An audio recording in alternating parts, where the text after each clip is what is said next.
Let me give you an example to better understand the reason behind biases and resistance to religious and superstitious beliefs. Imagine a sewer cockroach that was born and raised in that environment. If you take it out of the sewer and place it in a clean, hygienic place, it will either die, or at the very least, not enjoy its new surroundings. It thrives in that polluted environment and finds complete pleasure in it.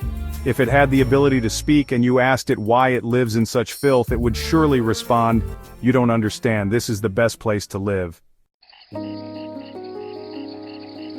Therefore, the mere satisfaction of a person with the conditions they have created for themselves and their surroundings based on their ideology, or the mere longevity and expansion of a belief over centuries, is not sufficient proof of its legitimacy or worthiness. Rather, it is the compatibility of that ideology with human rights and ethical principles that justifies it.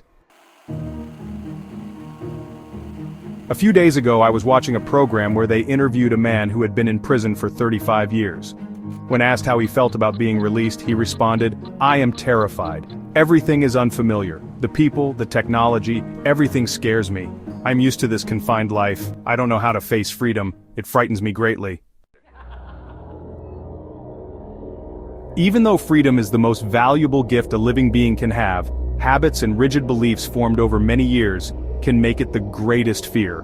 This is exactly what religions have been implementing for centuries, and we can see this especially in Abrahamic religions, particularly Islam.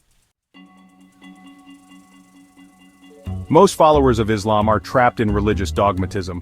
In extremist and radical countries like Afghanistan, this is evident in their dress codes, facial grooming, and treatment of women. They are still in love with living in the atmosphere of their prophet's era.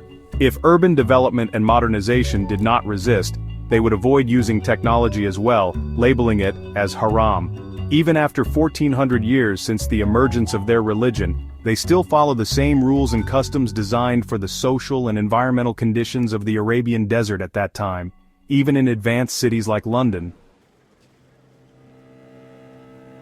This is why a Muslim living in London often holds views and perspectives that starkly contradict modernity and their surrounding environment, leading to various conflicts and problems. The issue here is not whether a belief is good or bad, because personal beliefs, as long as they remain private, should be respected. However, in a religion like Islam, imagine a lifelong prisoner who was born in prison and whose entire world is that prison. Now imagine that this prisoner feels religiously obligated to bring the entire world into that prison, believing it to be the best way to live. What would happen then? This is precisely what we see in devout Muslims. They consider it their religious duty to either convert everyone to Islam, force others to live according to Islamic rules, or, if people resist, eliminate them. Ultimately, life becomes beautiful when everyone is free to hold their own beliefs in any society without coercion or fear, and without harming others' beliefs.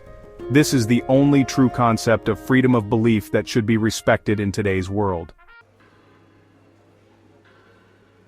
However, as long as Muslims exist, one cannot hope for this to be realized, and that is truly unfortunate.